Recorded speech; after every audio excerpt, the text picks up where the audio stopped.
I remember I was 24 years old and I was sitting on the back porch looking out into this parking lot of this old rundown apartment that I was paying $150 a month to live in, which I thought was great, even though, that place should have been condemned.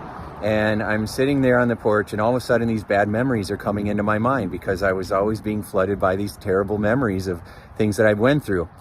So this particular memory was, I was like 16 years old. It was the first girl that I ever really liked. I had a crush on. She was from out of town, so she comes into town, and we decide we're going to go on this date. And I'm going to take her for a walk, right? And so I go to pick her up. I'm all excited, super ready to go.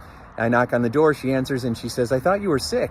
I'm like, "What are you talking about?" And she said, well, your friend told me that you were sick, and she's talking about my best friend at the time. She said, he came over and said you were sick and that he would go for the walk with you. And I'm like, "What?" And I was like shocked. And then she's like, "Yeah." And then I said, "Well, I'm not sick." And then she's like, "Oh."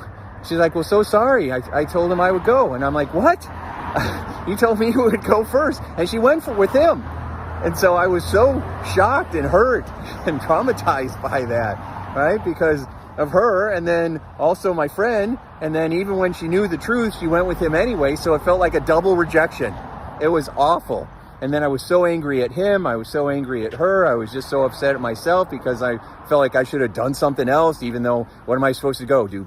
Go beat him up or go yell at her, or what was I supposed to do, right? I remember, I think I just went home and went in my room and probably just freaked out and cried. And so it was an awful, awful experience. And that memory would come up randomly all the time. It would just pop up all the time. And I would get that feeling of being betrayed, and then you can't trust people. And then I had terrible relationships because I didn't trust anybody, and I thought they were just going to hurt you. And so it was a real mess. And I remember sitting on that porch one day, and I had been working on learning my hypnotherapy and going through school for psychology and reading all these books on how to use the power of your mind to create your life by design. And all of a sudden, I got this idea that instead of getting angry at him, what I would do is I would have him apologize to me. I don't know where this thought came from, but it was just the idea of, well, what do you need from him so that you can let this go? What do you need from the situation? And then the thought was, well, you don't need him to actually do the right thing for you to get what you need. Because a lot of times we think that we need other people to act a certain way, and some of those people are never going to act that way. They're too immature, they're too emotionally not intelligent, or they're too wounded, or they're too clueless. They don't have enough self-awareness to even acknowledge or own their actions. So they're never going to give you what you want, but you don't need them to. You can give it to yourself, and that will set you free. And it works, because I did it for myself, and I've done it with tens of thousands of people, and it works. It absolutely does. 100% works. So what I did was, in my mind, I started imagining confronting him and him begging for forgiveness. Right? For him saying, "I'm so sorry, and I'm ashamed of myself, and I hate it that I did that, and it's awful." And then I had her apologize to me as well. And I had both of them groveling and begging for my forgiveness.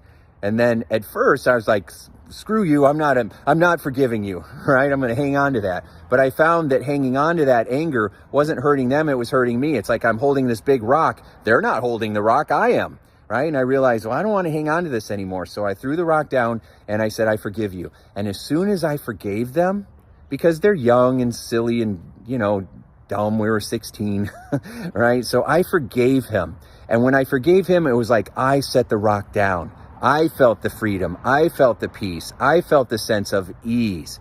It had nothing to do with them or what they felt. I have no idea what they felt or what they were thinking or how they could even live with themselves, right? Or if they even thought about it anymore. Who knows?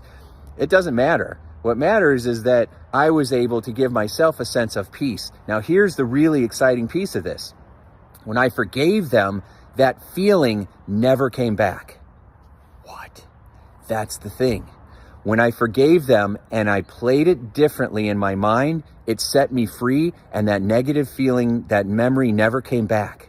And I thought that was the most amazing part of it. Now, the reason it didn't come back is because it was resolved. The reason my brain kept it alive and kept the pain alive is because it thought it was protecting me, because what if this happens again? But all that was doing was keeping the pain alive.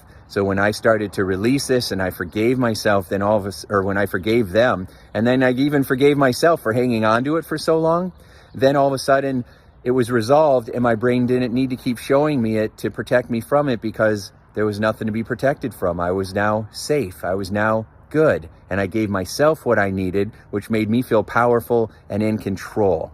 And that was a huge breakthrough. And decades later, it would become the second experience in my One Belief Away method, called the releasing.